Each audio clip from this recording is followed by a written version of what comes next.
Ayan, so a blessed day to each and every one of you who are currently watching this video. We are the group 4 and we are here to present with you the different genre of dance, the different dancers, and the different dance craze which evolved during the 21st century. And of course, here are the list of my members. We have Tiki Emil, we have me of course, we have Christian Carr, Joriel Josh, Irish Nicole, Rex, Shan, Dale, and Yoshin. Ayan.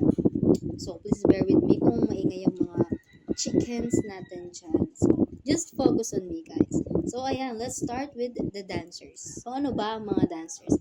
The most notable dancers in history have significantly shaped the development of dance as both an art form and a cultural phenomenon. Their contributions extend beyond their performances. They have influenced dance styles, techniques, and the perception of dance in society. So, alam naman natin, yung mga dancers ngayon, no, especially during our times, during the modern times, sila yung mabilis na gayahin ng mga viewers, no, dahil sa evolving technology natin na kung saan available ang lahat, mabilis mapanood, mabilis kumalat. Kaya yung mga dance craze na yan at yung mga ginagawa ng mga dancers, sumisikat talaga and sila yung nagiging part of the culture. No?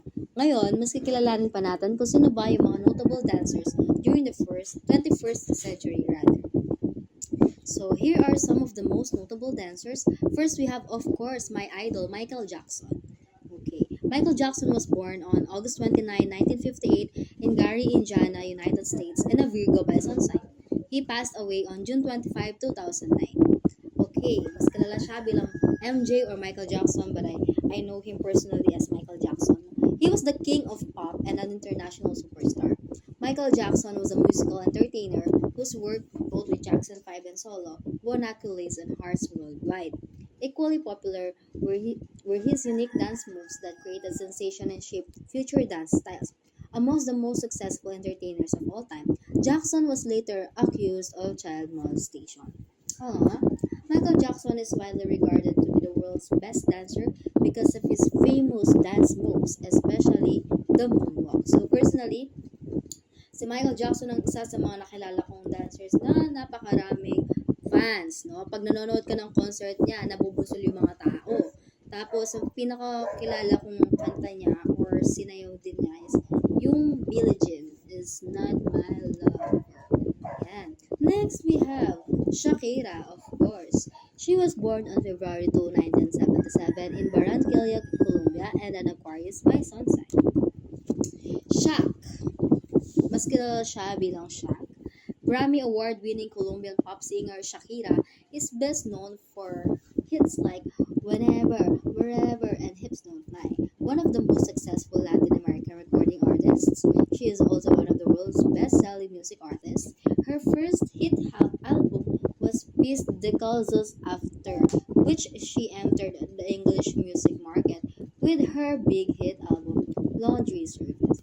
So, ako naman, ang favorite ko kay Shakira is yung kanyang Waka Waka Shamina Mina Ayan. And of course, we have J-Lo, of course. Jennifer Lopez. She was born on July 28, 1969 in Castle Hill, New York, United States.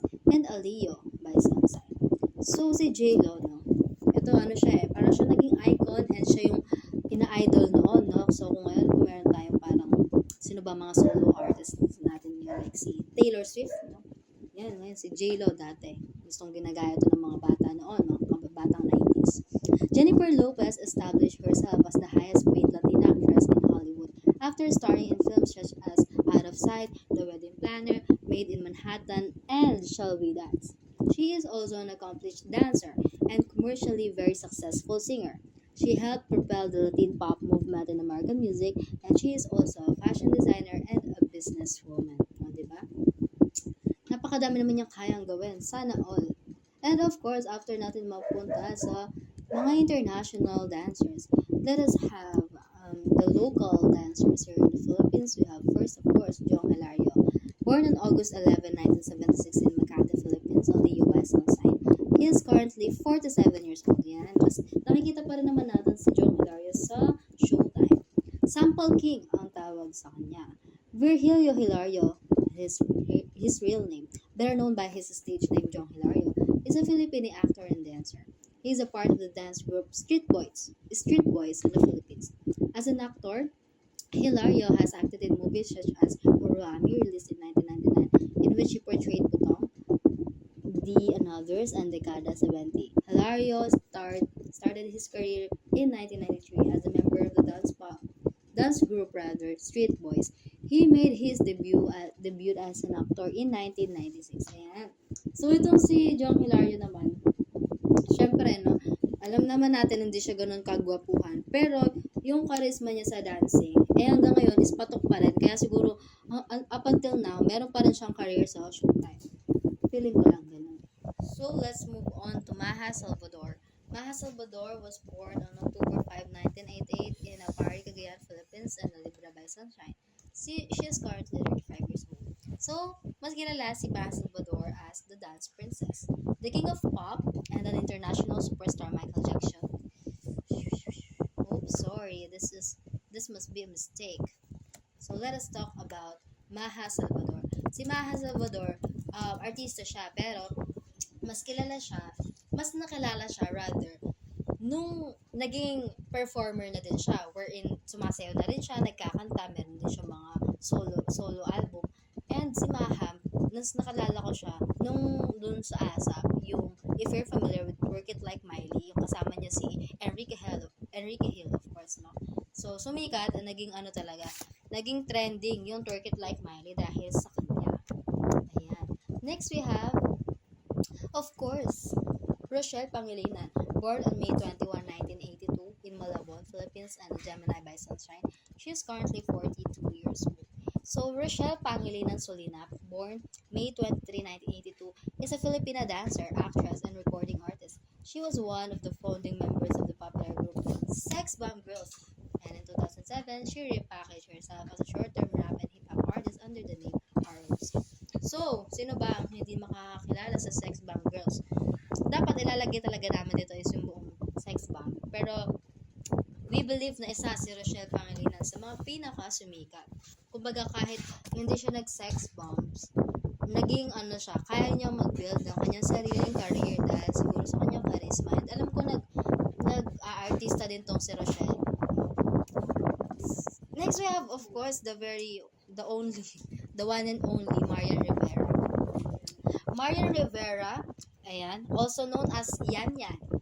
Marian Rivera Dantes, ngayon ay kasal na, no? Is known professionally as Marian Rivera, a Filipino commercial model and actress. Ayan. Artista ito mga guys, baka hindi niyo siya kilala. Cheers. Best known for her roles, Marimar, Jezebel Amaya, and Temptation of Wife. Ano to? Yung mga nagiging pelikula niya, sumisikat sa mga nanay ng mga magulang natin. As a recording artist, Rivera has released 2 studio albums, but we're not gonna talk about her music, no? Kasi mas maganda naman at mas magaling naman talaga siya sa pagsayaw. Mas may career siya sa pagsayaw kaysa sa pagkanta. And natawag dun siyang magazine's Sexiest Woman in 2008. Wow! So, si Marian Rivera naman kasi, ngayon, up until now, is nagkukos pa rin siya ng trend or craze online with the use of her social media accounts, no? Kapag ka nagti-TikTok siya, yan, sumisikat pa rin, palong-palo pa rin sa mga tao. Kahit nasabihin natin na hindi na niya time ngayon. But still, no, her fans are solid pa rin sa kanya. At meron pa rin naman siya mga fans ngayon, kahit mga Gen Z. And now, we have the Blackpink. Wala na, sila na to, ang Blackpink na. Blackpink is a South Korean girl group formed by YG Entertainment and consisting of members Jisoo, Jennie, Rosé, and Lisa. Cited as the biggest girl group in the world, they are considered the most successful Korean girl group internationally and the leading force in the Korean wave. Yes naman, kaso lang sila, disband. Do you call that disband, El? Yeah. Nag-disband sila, pero babalik ba sila? Hindi pa daw sure. And now let's have Jennie. Jennie, whose birth name is Kim Jennie and her English name is Jennie Ruby Jane, is also known by the nicknames Nini and Jenduki. Not sure if that's how you pronounce that one. She holds the position of main rapper and lead vocalist. Her birthday is on January 16th. Ito naman si Jennie. Jenny pala, Genie ako ng Genie. Main rapper to, no? Tapos ang ganda niya, siya yung bias ko. Sorry. Next, let's have Liza. Lisa, born Prampia Manobal and legally named Lalisa Manobal, is also fondly called Lily, Lalis, Pokpak, huh? She holds multiple roles such as main dancer, lead rapper, sub-vocalist, and is the youngest member. Her birthday is on March 27, 1997. So, binabawi ko na, no? Si Liza pala yung bias ko. Next, we have Rosé. Born Rose Ann Park with the Korean name Park Chaeyoung, is also affectionately known as Rosé, Rosie, and Pasta. She serves as the main vocalist and lead dancer. Her birthday is on February 11, 1997. Yan. So, kilala sila doon sa kanilang mga... Kasi sila malikot sila sa stage at ang gagaling ng kanilang choreographers, no? Yung choreography nila, yun yung tumatatak sa mga tao. And yung mga kilala nilang songs or dances are Bumbaya, Forever Young, Playing with Fire, How You Like That, and many more. No? Blackpink, In Your Area. Oh, next, we have Twice. Magkasabay ba ang Twice at Blackpink nang naglumabas? Okay. Who's more hindi pala. Wala pala tayo dito para mag-compare na. Kasi nagsishine naman sila individually. Twice is a South Korean girl group consisting of 9 members. Ito madami sila. Oo. Parang isang group sa section, tapos gagawa ng report, ganyan, magre-report sa RTAP.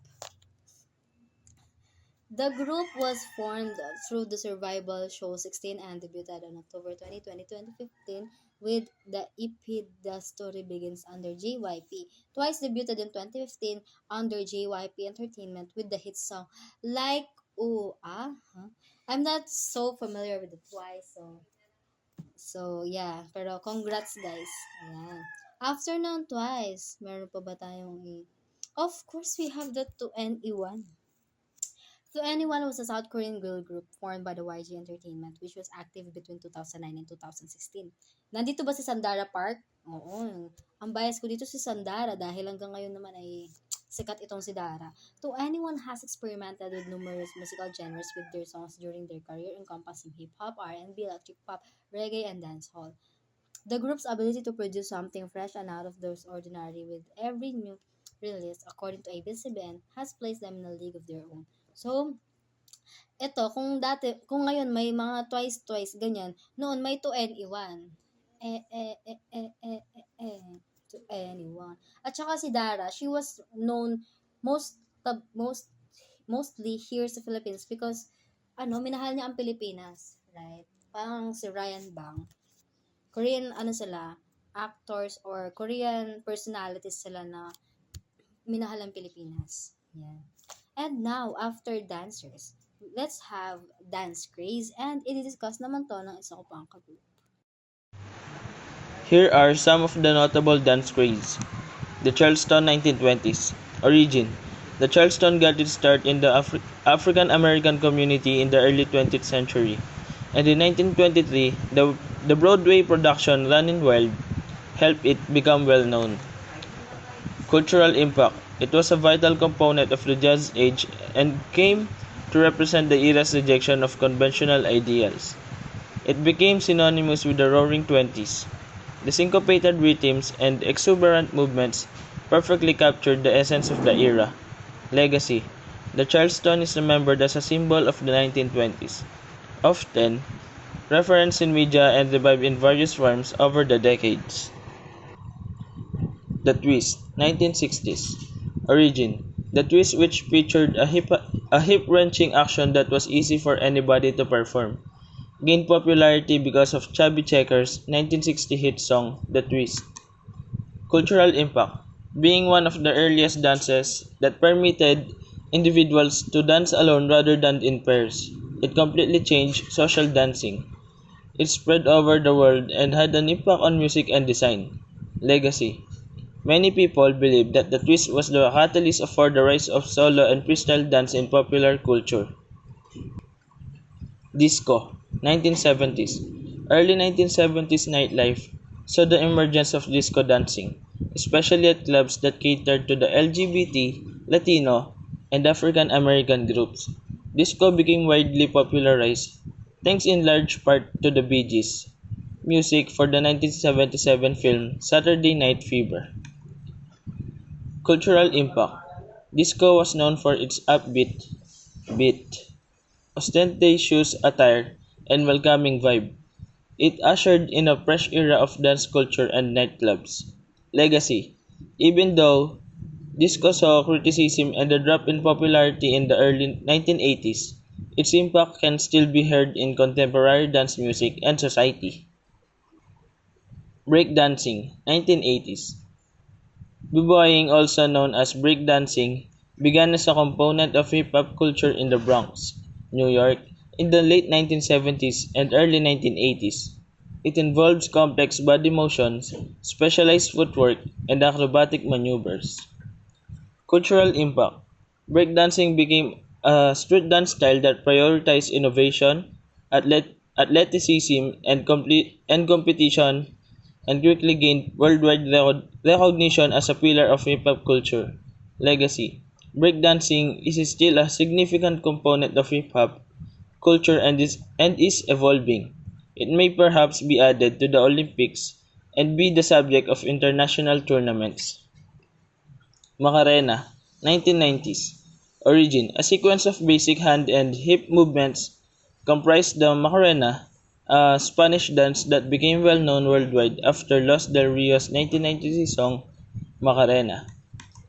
Cultural impact: the Macarena spread throughout the world, taking center stage at political rallies, school functions, and dance floors. All ages could do it because of its simple learning procedures. Legacy: the Macarena is a notable aspect of 1990s pop culture and is still performed at festivals and parties, despite being frequently dismissed as a novelty dance. Gangnam Style, 2010s. Origin: South Korean artist Psy realized Gangnam Style in 2012, featuring a distinctive dance that mimicked riding a horse. Cultural impact: the song and dance became the first YouTube video to receive 1 billion views after becoming viral throughout the world. It influenced many parodies and covers and introduced K-pop to a larger global audience. Legacy: Gangnam Style remains a landmark moment in internet culture and the global music industry, showcasing the power of viral content. Dance genre. Dance, an ancient and diverse form of artistic expression, has evolved across cultures and eras, creating numerous genres that reflect social, cultural, and historical influences. Each genre encapsulates unique movements, rhythms, and styles, making dance a universal language of human expression. The first genre is hip hop. Hip hop dance styles, which include breaking, locking, and popping, have remained tremendously popular worldwide. Hip hop took form in the early 1970s but is still popular in the year 2000s up until the present. Some notable steps sa hip hop ay ang mga tumbling at rolling. Next naman ay ang contemporary o modern dance.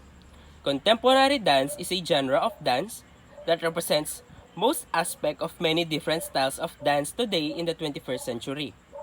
It is often characterized by its fluidity, versatility, and incorporation of unconventional movements. Ang example naman ng contemporary dance ay ang ballet dancing. Next genre ay ang K-pop dance. Coupled with the global rise of K-pop music, these intricate and highly synchronized dance routines have become incredibly popular. Now enjoyed not just by individuals in South Korea, but by fans worldwide of all ages, but most especially the youth. Next one ay ang commercial dance.